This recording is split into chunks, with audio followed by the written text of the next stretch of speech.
Запознайте се с най-новия член на влога ми. Авери, Робърт. Робърт, аверите. Всъщност, знам, че добавката на готини неща в пространството зад мен въобще не е извинение за липсата на епизоди през последните няколко седмици.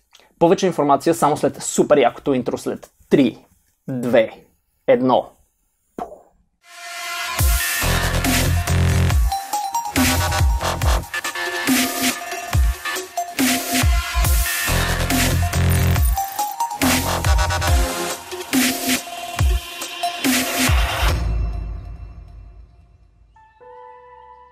Здравейте, вери на Карткор и добре дошли в поредния епизод на влога ми. Аз съм Ники и супер много се радвам да видя усмихнатите ви лица отново. Както предполагам се сещате от заглавието на това видео, този епизод ще бъде малко по-разхвърлян, защото той няма конкретна тема. Първо ще ви апдейтна за това какво правих през последните 3 седмици, ще си лафим за предстоящите томболи на канала ни и накрая ще споделя няколко интересни новини от хобито. Ако каналът ми е нов за вас или по някаква причина все още не сте го направили, горещо ви препоръчвам да ударите един съб и да нацъкате свире по камбаната до него, ако искате да получавате известия всеки път, когато пускам ново видео. Това се случва там долу.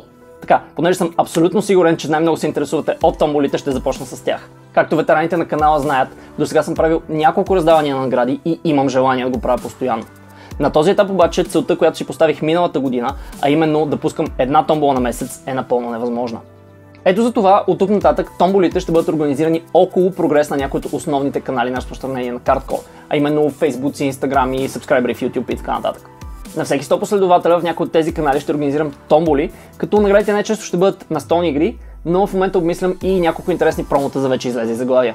Тоест можете да навивате приятелите си да ми станат фенове, а в замяна аз ще раздавам повече подаръци. В момента сме супер близо до 300 харесвания в Facebook, 200 абоната в YouTube и 200 последователя в Instagram, така че с твоя помощ следващата томбола може да бъде съвсем скоро. Ако ви е интересно какво мислям като награди, имам супер секретно инфо, че новото българско издание на Цитадели ще излезе съвсем скоро и със сигурност искам да подаря едно копие от нея. Освен това, от известно време обмислям да се отърва от едно копие на експлодиращи котета, което ми виси на бюрото от миналата година, така че ако сред вас има фенове на тази абоминация, със сигурност ще имате шанс да я спечелите. Освен че през последните 3 седмици бях доста болен и за жалост все още съм, в началото на февруари успях да посетя панаира за игри и играчки в Нюрнберг, което е най-голямото бизнес-то-бизнес изложение в Европа. На него отидох за първи път преди 2 години и то бързо се превърна в едно от любимите ми събития, защото там повечето големи издатели показват какво предстои да пуснат на пазара през следващата година. Тоест изложението е един огромен спойлер за предстоящите настолни игри. Тъй като то не е отворено за посетители обаче, по-голяма част от информацията се споделя при затворени врати и не всеки издател е съгласен с изнасянето й извън рамките на изложението. Точно за това и се върнах без никакви видеозаписи, макар че имаше много материал за снимане и видях супер интересни неща. За щастие в последните години поне една част от издателите са доста по-отворени към представителите на медиите и дори се старат да правят своите анонси веднага след изложението, за да може новите неща да бъдат обсъдени максимално бързо. Това е, което всички искаме, нали? Аз лично минах пред щандовете на повечето големи издатели и останах впечатление, че ни очаква една година изпълнена с доста силни заглавия. Веднага давам пример с Star Wars Outer Rim на Fantasy Flight Games, който вече е обявен и дори се събират предварителни поръчки. Аз направих ли си моята? При първия ми досък с нея тя ми заприлича на нещо от рода на Merchant of Venus Remake.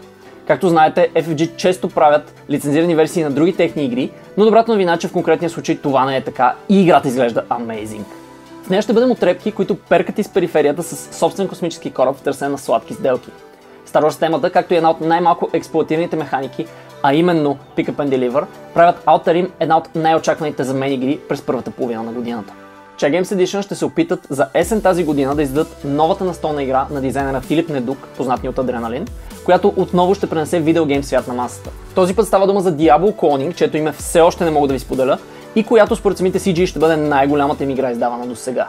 Това, което видях в Нюрнберг, беше доста малко и в доста ранен етап, така че силно се надявам чехите да си седнат на столчетата, да бачкат здраво и да видим настолното Diablo през октомври. Малко преди панаира, Horrible Games обявиха първата си лицензирана игра – Vampire the Masquerade Vendetta на Bruno Faiduti и Charlie Cleveland. От нея успях да видя само кутия, но по описанието на издателя тя много прилича на вампирски Blood Rage. В рамките на 3 рунда драфтите карти, които определят силите на вашите вампири, а след това с тях се борите за доминация над града Чикаго.